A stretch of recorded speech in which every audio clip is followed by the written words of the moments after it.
அவ்வளோ நண்பர்களே, இங்கே பூசானுக்கு வந்திருக்கிறேன். அப்படியே மதிய சாப்பாட்டுக்கு சிக்கன் தக்கல்பி சாப்பிடலாம்னு சொல்லிட்டு ஒரு கொரியன் ரெஸ்டாரண்ட்டுக்குள்ளே போயிட்டு இருக்கிறேன். அப்படி இந்த மெனுவை பார்த்தா original chicken dakgalbi, cheese and double cheese chicken dakgalbi இருந்தது. இதை நான் ஒரிஜினல் செலக்ட் பண்ணிக்கிட்டேன். மெனு ஆர்டர் பண்ணிட்டு செல்ஃப் சர்வீஸ் ஏரியாவுக்கு போயிட்டு சைடிஸ் எடுக்க போயிட்டேன். அங்கே முள்ளங்கி வினிகர் ஊற வச்சது, பச்சை மிளகா ஊறுகாய், முட்டைக்கோஸ் சீவல், லெட்டிஸ் எல்லாம் எடுத்தாச்சு. அதுக்குள்ளே கடையில் வேலை செய்வாங்க, நம்ம ஆர்டர் பண்ணது எல்லாம் எடுத்து வச்சுட்டாங்க. இந்த தக்கல்பி இருக்கிற மூலப்பொருள் என்னன்னா, இந்த சிக்கனு, கொச்சுஜா அதாவது கொரியன் மிளகா பேஸ்ட்டு, இஞ்சி பூண்டு பேஸ்ட்டு, முட்டைக்கோசு, ஆனியன் எதல், அப்புறம் வந்து ரைஸ் கேக்குன்னு சொல்லுவாங்க, அதெல்லாம் ஆட் பண்ணியிருந்தாங்க.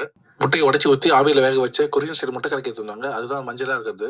இந்த ஃபுட்டை பொறுத்த வரைக்கும் நாமளே குக் பண்ணிக்கலாம். இருந்தாலும் கடையில் வேலை செய்யறவங்க வந்து கொஞ்சம் ஹெல்ப் பண்ணாங்க. இந்த சிக்கன் தக்கல்பி சமைச்சதுக்கு ரொம்ப டேஸ்டாக இருந்தது. இது ஒரிஜினலாக கொரியாவில் உள்ள சுன்சென் சிட்டியில் 1960 70 கண்டுபிடிச்சதா சொல்றாங்க. சாப்பிட்டு முடிச்சோன்னா மீதி இருக்கிறத வச்சு இன்னும் கொஞ்சம் சாப்பாடு போட்டு ஃப்ரை பண்ணி தருவாங்க. அது இன்னும் சூப்பராக இருக்கும். அது பேர் வந்து தக்கல்பி பொக்கும்பாக்கு சொல்லுவாங்க.